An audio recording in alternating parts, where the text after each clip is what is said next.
And let's get to the Bible IQ question. And the Bible IQ question, we're going to answer this, and we're going to come back and pray for Israel and pray for your needs. It says, it's Laura and Jim, and they ask this question. Hi, do you think volcanoes happen to tell us or to let us know the feeling of hell? Do you think volcanoes happen to let us know the feeling of hell? Well, it's interesting. I mean, when you begin to look at fire and that sort of thing, the short answer is no. But the long answer comes from Matthew 24, verse 4. Listen to what Jesus said. And Jesus answered, see that no one leads you astray. No one leads you astray. For many will come in my name, saying, I am the Christ, and they will lead many astray. And you will hear of wars and rumors of wars. See that you are not alarmed. Not alarmed, for this must take place. But the end is not yet. For nation will rise against nation, and kingdom against kingdom, and there will be famines, which we have big ones right now. Not enough food. There will be earthquakes, and we have earthquakes all over the place, in various places. All of these are but the beginning of birth pains. Then they will deliver you up to tribulation to put you to death. And that's exactly what we're seeing. It's starting in Nigeria and other places, and we're seeing it happen in a big way. More than 30 years persecution's been there. And you will be hated by all nations for my name's sake. And many will fall away and betray one another, and they will hate one another. Hate will be there. They will hate one another. And because of lawlessness will be increased, the love of many will grow cold, but the one who endures to the end will be saved. And this gospel or good news of the kingdom will be proclaimed throughout the whole world as a testimony to all nations, and then the end will come.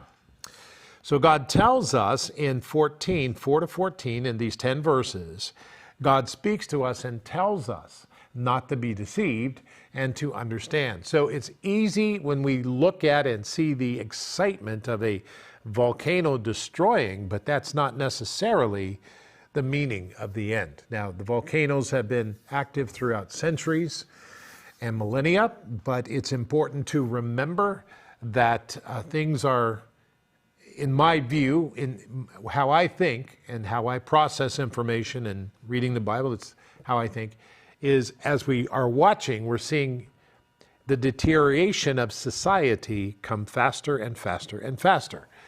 And it seems to me that all of these things Jesus said are coming into play. But volcanoes are just a way to remind us that, the earth shakes and, you have a choice. You can build a home on a volcano, or you can build a home at the bottom of a volcano, or you can go far away from the volcano. Legazpi is the one place that's active now.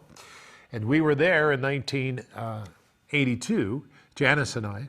And I noticed, and we were at the city, and the volcano was in the distance, and I said, I wonder why there's little cities down there. You don't want to build a volcano. Well, they said that's because they worship the god of volcanoes. So, I would suggest that you not worship any gods of anything except the God of heaven, and ask him where you should build your home, and he'll give you good advice.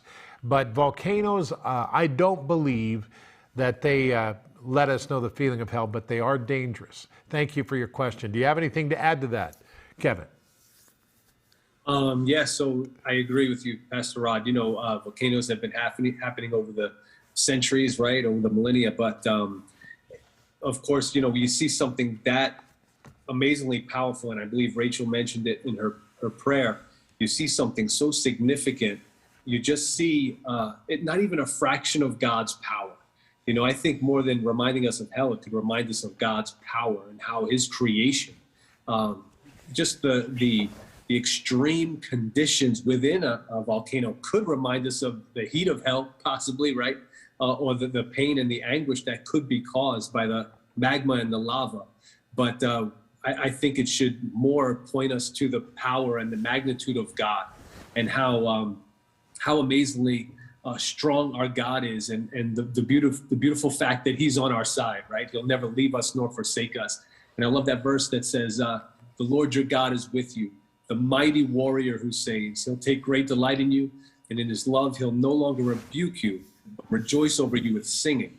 So instead of maybe striking fear in our hearts and reminding us of hell because of the power and the magnitude of a volcano and the heat that it produces, we could always look to the power and magnitude of God's strength and how much stronger he is than anything he has created, obviously. And he's the God who loves us. He's the God who's concerned about us, and he's the God who desires to draw us close. So I hope I made sense with that answer.